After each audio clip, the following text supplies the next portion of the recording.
Alrighty, our next presenter is Dr. Pierce Paul. He is our serial pathologist for the state of Ohio. I really appreciate his work. He has had a lot of projects that come out to Western Ohio, and I appreciate the opportunity to work with him pretty regularly. And he does a great job being responsive and very helpful for us as extension agents or educators, sorry, and farmers as well. So whenever you're ready, Pierce, you're good. All right. Thanks for the introduction, Taylor, and thanks for the opportunity.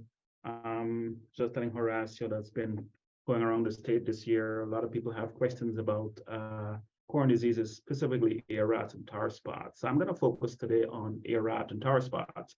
And, the presentation said corn disease management. It's kind of pretentious to think that we're going to talk about everything there is to know about corn disease management.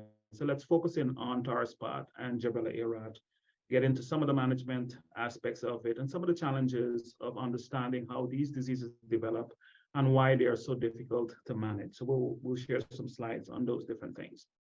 We'll start with tar spot. And I guess I don't get tired of sharing this picture because I still get samples in my lab with people not sure as to what tar spot is. So, when you get tired of seeing these images, then I'll probably stop describing what tar spot is. As the name suggests, it's tar-looking spots on a leaf. And as one of my colleagues put it, if it wipes off, it's not tar spot. So if you've got a leaf with black-looking stuff on the leaf, and you wipe your finger on it and it comes off, then it's not tar spot. It's probably bird poop or something that looks black, but it's not tar spot. So it's good for you to know when you're dealing with tar spot because there's lots of look-alike out there. Rust can look at like tar spot at the end of the season, but the rust spores can actually wipe off on your finger and give your finger a reddish black tinge, but tar spot would never wipe off. So that's typical tar-like spots on the leaf. It can have what we call fisheye lesion as well. This is the tar spot with a halo around it. This was very common when tar spot was first described in Central America, but it's not very common in the US. For some reason, we don't see fisheye lesions as often. I did find this in Ohio though, and my colleagues have found it in other parts of the Corn Belt, but it's less common than the typical tar spot lesions without the fisheye. It can also infect the husk, and you can see tar spot lesions here as well. And there's reason to believe that this might be one way the disease gets around from one field to the next. When you harvest corn, there's always pieces of the husk that's left with the grain, and this could be a way it moves around. It's probably not the most efficient way of dissemination, but it probably still gets around on the husk. So you can see these types of lesions once you walk the fields. You can see these three different representations of the disease. I'm close up a little bit here on tar spot, and I want to close up here to explain a little bit about the biology. So these are called stromata. These are cushion-like fungal structures on the leaf, and spores are produced inside of these structures. Why am I telling you this? It has implication for how the disease spreads and has implications for why rainfall or moisture is so important. If you take a tar spot leaf that's dry and you press your finger against one of these black tar-like stuff, it's very hard and it's crusty on the leaf, and spores cannot get out of these unless relative humidity is high or there's rainfall. And that's exactly one of the reasons why tar spot is so strongly tied to wet conditions. You tend to see more tar spot problems, quicker disease spread, more damage to the plant, higher yield loss when you've got rainfall, because when you've got rainfall, then spores are produced in these tar-like stromata, and those spores ooze out. So this looking jelly worm looking thing on the leaf here, these are spores oozing out.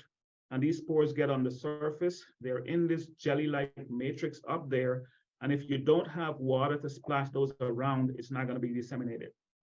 So the quicker tar spot spread, the faster the spread, the greater disease development is strongly influenced by how much water you have or moisture you have, relative humidity, high relative humidity.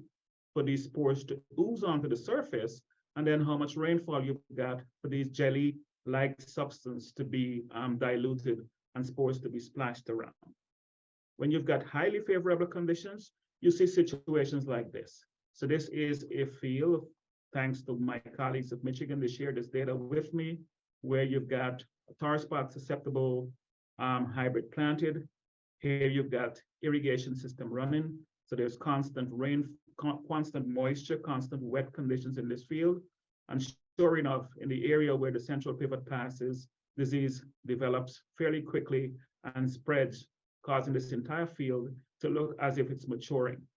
But if you look towards the end here, where there's less moisture, there is still some tar spot, but you've got lots of green leaves, clearly indicating that this crop is not senescing. This crop is not ready to harvest. The damage you're seeing here in terms of this brownish black discoloration is because of tar spot. And this is driven heavily by the fact that this hybrid is, one, susceptible, and two, rainfall being applied or moisture being applied by way of the irrigation system, clearly showing the connection between tar spot development and frequent rainfall or moisture. So I looked at some of my own data and looked at locations in Ohio where we had either had tar spot or did not have tar spot in 2021. Since tar spot showed up in the state of Ohio in 2018, 2021 was the year when the disease was most widespread. More than 30 different counties reported the presence of tar spot. For years, it remained restricted in the northwest corner of the state, but in 2021, it showed up in multiple places. So what I wanted to do here is to look at weather conditions at locations where tar spot levels were low, tar spot levels were moderate, and tar spot levels were high. So here we've got the Worcester location. If you look at total rainfall between July 1 and August 31st, total rainfall of about 9.6 inches, but most of that rain fell during the first 2 to 3 weeks of that 8-week period. Disease levels were low in that location. You look at rainfall in South Charleston area, about 9 inches of rain, very similar amount of total rainfall over that 8-week period, but the rain was better distributed across the growing season in South Charleston, and we had moderate levels of tar spot. We had the highest level of tar spot at Hoytville, and clearly from this graph, even though rainfall was numerically a little lower in terms of total rainfall, we had a better distribution of rainfall across the entire growing season or across that 8-week period. And that location had the highest level of tar spot. So again, it shows the connection between tar spot. In addition, Northwest Ohio is, in my view, located in the part of the state where we might be affected, more affected by spores coming in from neighboring states where tar spot is a problem. Michigan, Wisconsin, Indiana, they've had more tar spot problems than we have, and they tend to have more tar spot in some parts of those states, not all over, but some parts. And I believe that some of the spores that affect our fields are coming in from those locations. And being Northwest, the Hoytville location being in the northwest corner of the state, we're probably seeing more disease there because of, not only because of the weather conditions, but because of spores moving in. I then compared weather conditions at Northwest Ohio between 2021, year with fairly high levels of disease, tar spot at the Northwest location, with 2022, last year, with relatively lower levels of disease. And if you look at the data here, you can see again a certain pattern in terms of the distribution. There was rain throughout the season, but most of the rain in 2022 was concentrated towards the end of that 8-week period. And sure enough, in my research plots at Northwest Ohio, at Hoytville, tar spot came in late. So again, there's a connection there.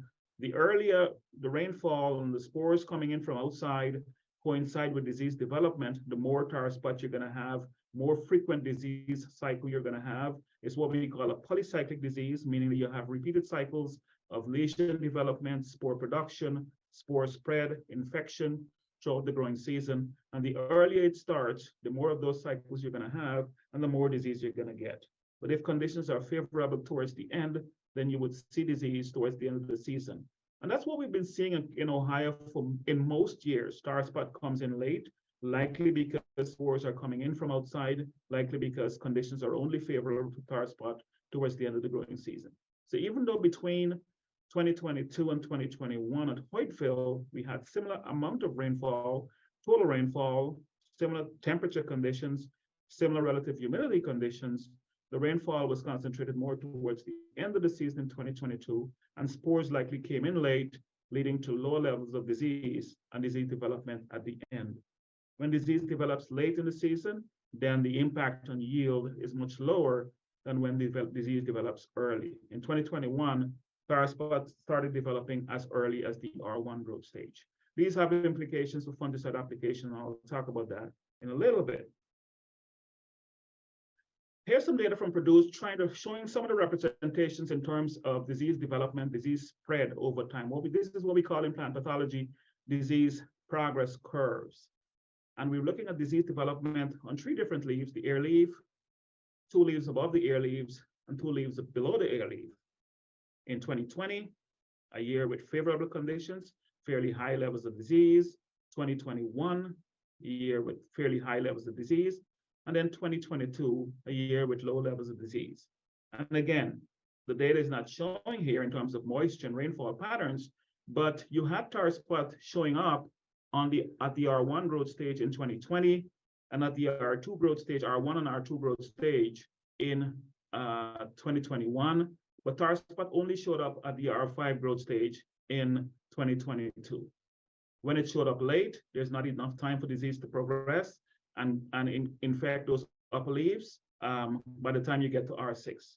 However, when it shows up early at the R1 and R2 growth stage, there's enough time for spores to be produced, spores to be splash disseminated, and disease build up. By the time you get to the R6 growth stage, you've got 40% damage to those ear leaves and the leaves below and the leaves above the ear leaf.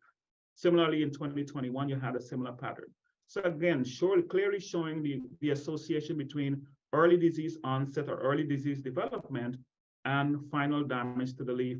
And this again is all driven by the 3 sides of the disease triangle.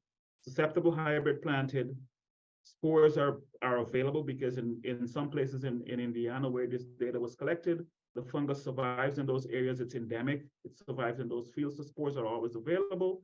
And then you've got wet conditions that favor disease spread and disease development.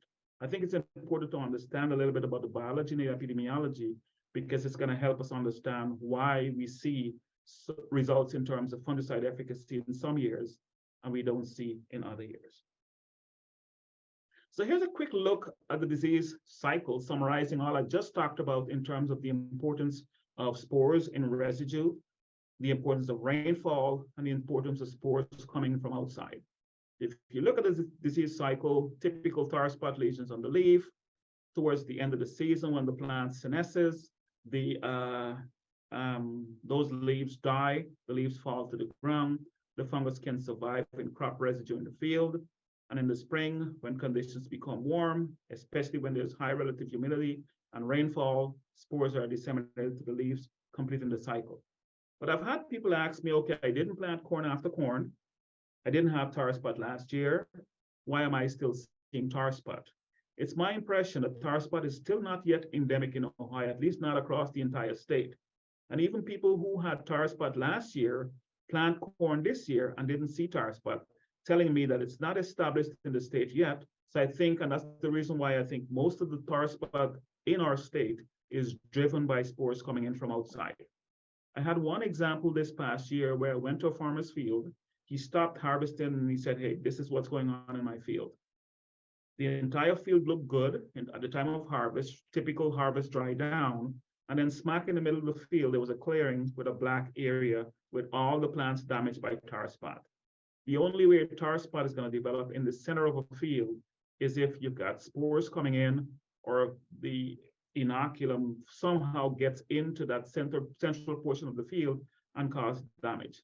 So my impression is tar spot development in Ohio is still driven heavily by spores coming in from outside. So this is basically the disease cycle. And again, understanding this disease cycle has helped you understand why management programs work in some situations and they don't work in others. I'll shift gears a little bit and talk about fungicide efficacy. And the idea here is to compare fungicide programs in a high disease year compared to fungicide programs in a relatively low disease year. For example, 2020 or 2021 compared to 2022. And we tested a bunch of fungicides, and I'm not gonna go into all the details for every single one of these fungicides, but I just want to emphasize that we looked at fungicides with a single mode of action, 2 modes of actions, and 3 modes of actions. And basically, we're looking at triazoles, strobilurin fungicides, combination of 2 of those modes of actions, as well as SDHI fungicides. And we looked at these different fungicide programs, and we asked the question, how effective are these fungicides against tar spot, and do they impact yield on the conditions when tar spot levels are high compared to when tar spot levels are low? I've done tar spot trials in Ohio for the last 4 to 5 years, and I have not had high enough disease data in my trials to present Ohio-specific data. So I'm tapping into data from my colleagues, Illinois, Indiana, Michigan, and Wisconsin. These guys were gracious enough to share their data with me. And I think the pattern we're seeing here, the trends we're seeing here from these neighboring states are going to repeat in Ohio once I have some tar spot data to share. So here's some look at some results, and this graph shows average tar spot severity on the air leaf. So this is percent air leaf damaged by tar spot. And here you've got the check. You've got about 5.5% of the air leaf is damaged by tar spot in the check. And then all the fungicide treatments had significantly low, they have different letters to them, significantly lower level of damage to the air leaf compared to the check. So every single one of these fungicide programs that were tested resulted in significantly lower levels of tar spot. But how much lower depended on the specific fungicide. At this end, these fungicides with E are the most effective. In other words, they've got the lowest level of disease compared to the check. And if you look closely at these fungicides, the ones in red are fungicides with 3 modes of actions. In other words, mixtures of triazoles, strobies, and SDHIs. The green ones are 2-way mixtures. And then the brownish, yellowish ones are single mode of actions. When we do the statistics and we compare these fungicides by groups based on mode of action, the fungicides with 3 modes of action and 2 modes of action did better than the fungicide with a single mode of action at reducing tar spot severity. The exception here is headline. This is a single mode of action fungicide, yet it did as well as 2 and 3 mode of action fungicides against tar spot. The other 2 single mode of action fungicide would be Tilt and Proline. These are 2 triazoles. This is propiconazole and this is prothioconazole. They did better than the check, but they weren't the most effective against tar spot when compared to headline, the other single mode of action fungicides, or to the fungicides with 2 or 3 modes of actions. So the general thinking among us corn pathologists is that tar spot control is most effective when you get 2 or 3 mode of action fungicides. Fungicides like Revitec, Veltima, Miravis Neo, Trivopro. These are all 3 modes of action fungicides that seem to do well against tar spot compared to the single mode of action fungicides. This is data from a season with fairly high levels of tar spot, fairly favorable conditions for tar spot development.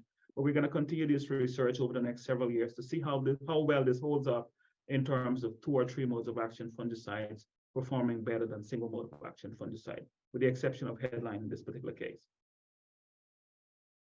Here's some yield response, and sure enough, the yield response in a year where there's fairly high levels of disease, 6% damage of the leaf is fairly high levels of tar spot. The yield response held up in terms of showing some of the fungicides that were the most effective at reducing tar spot were also among the most effective fungicides at increasing grain yield relative to the check.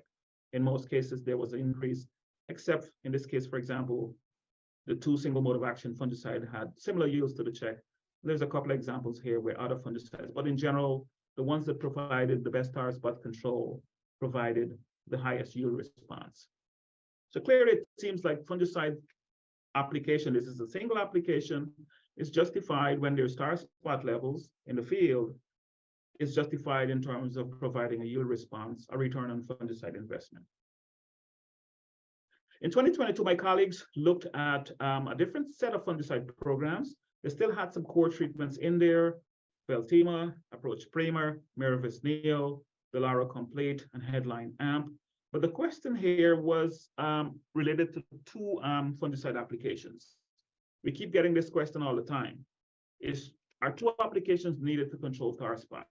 These experiments were conducted in 2022. And the question is, a single application at VTR1 versus an application at VTR1, followed by a second application at 3 weeks after tasseling. And here in the grayish area, these fungicides were applied first, followed by Headline Amp at 3 weeks after tasseling. And then it was flipped around. Amp was applied first, and then the other fungicides were applied at 3 weeks after tasseling. And again, the same set of questions. How effective are these programs, and do they impact yield when two applications are made? Remember from the graph I showed earlier, 2022 was a low disease year. So this is basically asking how effective are two applications, and how effective is a single application in a year when disease levels are relatively low.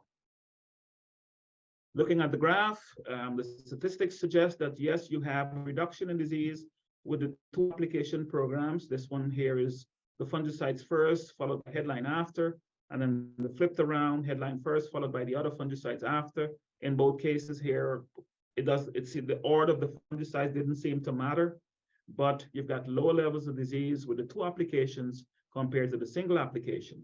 But the thing to note here is even in the check, disease level on those air leaves is less than 2%. You've got fairly low levels of disease. Yes, you're going to see a numerical response in terms of reduction, and it's even statistically significant, but the disease level, the baseline level of disease in these trials, or these trials average across these trials, the baseline level of disease was very low.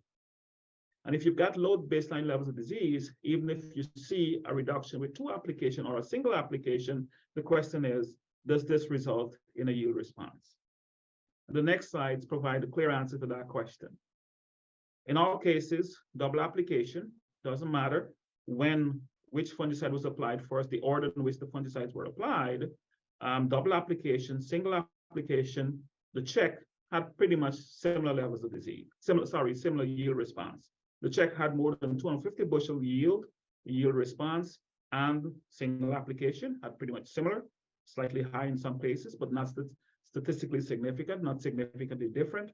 The double applications, pretty much the same thing. So basically the take home message here, yes, when you do a double application, you see a yield response, but if baseline level of disease is low in that trial, you're not seeing a return on your investment, particularly for the double application, because the yield response is not significantly different from the check. I'm going to summarize here quickly. So basically, fungicides are effective against tar spot, but that's not the question. The product is important to choose the right product. Application timing plays a role. We do a single tassel application, seems to do well on the relatively moderate to low disease pressure. Three-way mixtures of fungicides seem to be doing more effective than a single mode of action fungicide. 2 and 3-way mixtures seem to be doing best. And then a double application, even though it reduces tar spot severity, it's not economically beneficial when disease levels are low. Again, these trials are going to be repeated. I'm going to keep doing my own trials in Ohio until I get my own data. But the idea is to look at whether double application is important when you've got susceptible hybrids planted and weather conditions are favorable. We're going to answer that question as we collect more data. I'm going to shift gears now. Before I do that, actually, I'm getting ahead of myself. I'm going to acknowledge my colleagues. These guys were very gracious, very generous in sharing their data with me. And like I said, they do see tar spot more often than I do. And I really appreciate them allowing me to use and share their data. I'm going to shift gears now for the next 20 minutes or so, I think, Taylor, and talk a little a little bit about Gibberella arat, because that's the second most important disease in the state. Actually, not second most important. I think this is more important than tar spot in terms of yield impact at this point. Tar spot is the one of greatest concern because we don't know a whole lot about it and there's lots of questions about it. But Gibberella arat has increased in frequency and severity over the last several years. And this past year was no different. We had spots in the states with fairly high levels of this disease, and most importantly, fairly high levels of brain contamination with vomitoxin. I'm not going to get into the details of the disease because I think you're well aware of it, but I've got listed on the slide here all the consequences of the disease, its impact on grain yield, its impact on grain quality, its impact on ethanol production, its impact on livestock, the livestock industry. It's a disease that affects our crop or production system. Multiple industries are affected by it, largely because of the contamination of grain with vomitoxin. Here's a quick look, excuse me. Here's a quick look at the disease cycle. And I like to see our production system is one that favors the fungus that causes Gibberella arat. It's caused by the fungus Fusarium graminearum or Gibberella zeae. That's another name for the same fungus. And our production system is one that favors this particular pathogen. It causes ear rot and stalk rot in corn. It causes head scab in wheat. Yes, it's the same fungus that causes Fusarium head blight or head scab. It causes seedling diseases in soybeans. So our production system is one that favors this particular pathogen. It's always present in our production system. Under the right set of conditions, spores are splashed or wind blown to the spike, causing head scab, wind blown to the wheat, to the corn ears, causing Gibberella arat. And at the end of the season, once you've got corn stubble in the field, most of our fields are either some form of conservation tillage or corn after corn, you're going to have that pathogen survive, and you're going to have spores available from year to year. Whether or not we have disease is going to depend on the two sides of the triangle, whether you've got a susceptible hybrid planted or whether the environmental conditions are favorable. So primary drivers of disease would be susceptible hybrid, and that should be your first line of defense to minimize the impact of this disease and vomitoxin in corn. But the primary drivers would be susceptible hybrid planted, corn after corn, in other words, inoculum available, no-till production. Both practices favor the buildup of inoculum or spores in the field, and then the environmental conditions. I'm not going to get into the details of this, but we've done quite a bit of work looking at all kinds of representations of temperature and relative humidity and how it impacts the disease. And what we found is conditions between that 7 to 21 days after tasseling, silking, R1, zero hair is R1.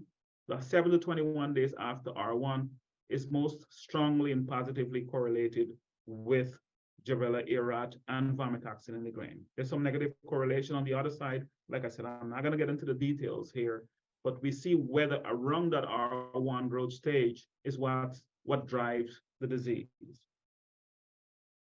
The question I keep getting is fungicide for this disease control. And a lot of times people who ask these questions are comparing results we see with head scab, like I said, a similar disease, to the results we see with Gibberella arat.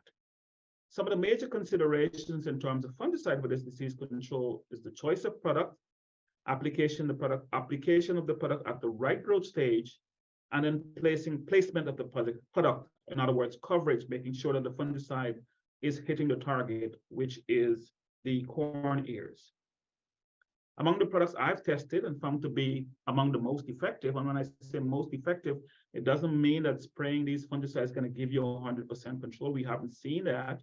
But among the most effective fungicides would be Meravis Neo and Proline. These are the ones I've tested so far, and they seem to be the most effective. And when I say effective, again, I mean consistently effective across multiple trials, multiple locations, years. Not only Ohio, but work done by my colleagues as well. Timing, covering that ear is critical. The fungus enters the corn ear via the silks, and the idea is to use these fungicides to provide the best protection of the silk as possible to minimize infection. The fungus lands on the silk, spores land on the silk, spores land on the silk, they germinate, they grow down the silk, and they infect the ears. So if you can get that fungicide applied at that silking growth stage, it's going to help reduce disease development and help reduce the production of mycotoxins. Once that fungus starts growing within the ear, it needs mycotoxin to spread.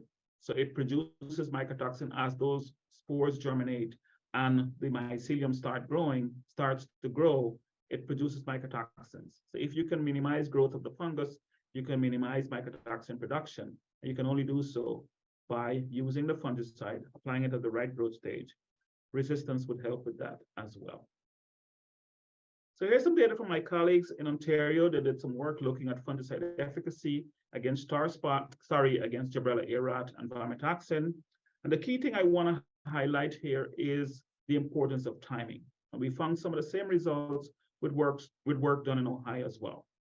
Here we've got two different toxins they're looking at. The green bar shows Vomitoxin or DON. The purple bar shows zearalenone. This is another important toxin that's associated with Gibberella, ARAT. And in both cases, both toxins, the lowest level of toxin, in other words, the lower the bar, the lowest level of toxin is associated with applications made at full silk. In this particular trial, the fungicide that was used was Proline. Proline was applied. When it's applied at full silk, it gives the lowest level of disease. But once you start moving away from silking, a few days before silking, tasseling, a few days after silking, 5 days after silking, or at that 18-leaf stage, or 11 days after silking, you lose efficacy. The higher the bar, the lower the efficacy. Applications made 11 days after silking was no different from the check. Here's the first bar with the check, close to 8,000. An application made 11 days after silking was no different from the check. So basically this V shape here clearly shows the importance of getting that fungicide on at that silking or close to silking as possible to get the best result with fungicides. One of the things I want to point out here in this slide, and it's very typical for research with ARAT, the responses are often highly variable. And in all cases here, each of these bars, the skinny bar provide a measure of variability. And the larger the skinny bar, the more variable the result is. But even though there's high variability, the application made at silking had lower variability than application made before or after silking.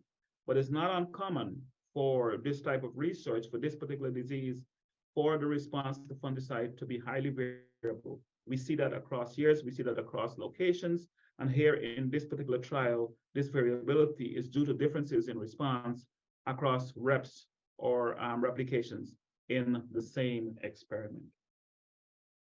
Here's a look at the rig they used for the graphs I just showed. So here is clearly they use drop nozzles. So here's the rig, here's the drop nozzles, and I circle here. Here's where the nozzle is, here's where the ear is. So you get more product applied to provide better coverage of the ear when that fungicide is applied using drop nozzles. When you use high clearance sprayer, we did some work with water sensitive paper. Most of the fungicides stay on those top few leaves above the ear, and less of the fungicide is getting done on the ear. So application methods seem to be playing a major role in terms of providing good control or acceptable control of vomitoxin and ARAT in corn. Now we're playing around. I'm doing some work in collaboration with Jason Horseshoe in Crawford County. We're thinking about playing around with different spray volumes. If we can't use drop nozzle, we want to look at volumes to see if increasing the volume is going to provide better coverage and result in more of that fungicide getting down to the ear. So this research is still in progress. Quick look at some of my own data. Here are some trials looking at drop nozzles.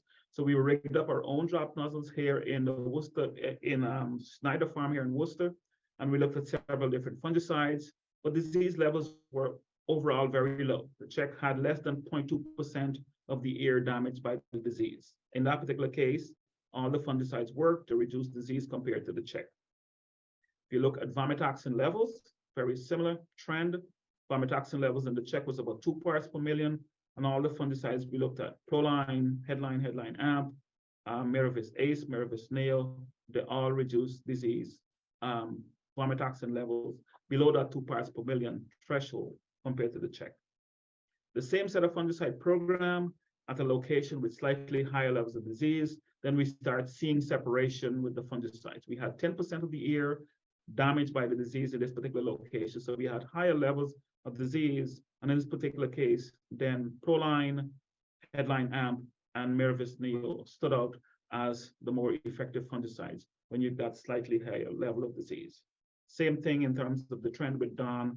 The lowest level of DON was seen here with Miravis Neo. Proline and Headline Amp also had lower disease than the check. DON levels were 25 parts per million in the check, and these fungicide programs help to reduce the disease. So you see a better separation. The better fungicides stand out when disease levels are high. But one of the things I really want to point out with this disease, like I do for most of the diseases I work with, you really should not rely on fungicide alone to control disease. We see more overall efficacy, whether it's head scab, whether it's leaf disease, gray leaf spot. And colleagues are seeing that with tar spot as well. We see higher overall efficacy when a fungicide is used in combination with the best resistant variety or moderately susceptible variety. If you rely on fungicides alone by planting a highly susceptible hybrid, in this case, one that's highly contaminated with vomitoxin, then fungicide alone is not going to be good enough to bring it down below that 2 parts per million. Here's a clear example. Miravis Neo did well. It brought it down from 25 to about 10, but it's nowhere close to that 10 part per million. So you really want to start, give yourself a shot, give the fungicide an assistance by planting the best resistant variety and then using the fungicide. So I'm going to finish up and talk a little bit about why fungicide efficacy results are so variable. We talked about deposition and coverage. It's not easy to get fungicide down into the corn canopy to protect those ears. So we're looking at drop nozzles. We're going to play around with volume, different application methods to see if we can get better coverage. But application method, getting coverage, getting deposition on those ears contribute to high variability in fungicide efficacy results.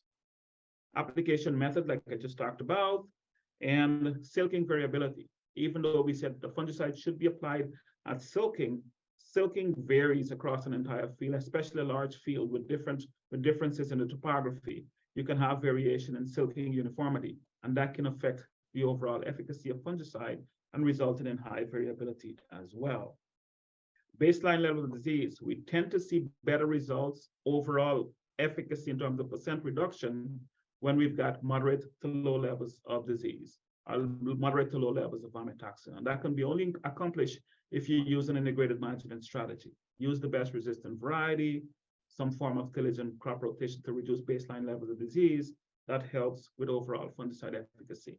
And we see some interesting results with ear position. I don't think I have that slide on here, but we saw in some cases, ears that are in an upright position have higher levels of vomitoxin than ears in a turned down position.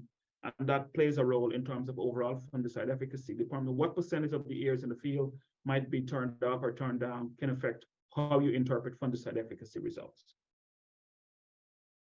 So quick take-home message here. Fungicides do show promising results for Gibberella ear and vomitoxin control, but the results are highly variable.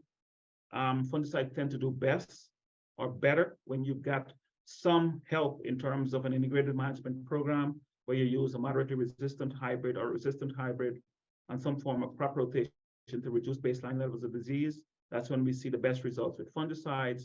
Nozzles seem to play a role. We're still playing around with drop nozzles and other forms of nozzle configuration to see if we get better coverage. We're going to do that experiment again this year. And then you need to do a better job of integrating all of these strategies. More research is being conducted to look at integrated approaches to managing this disease. I think that's all I've got, and here's my contact information. And I think we've got some time for questions, Taylor.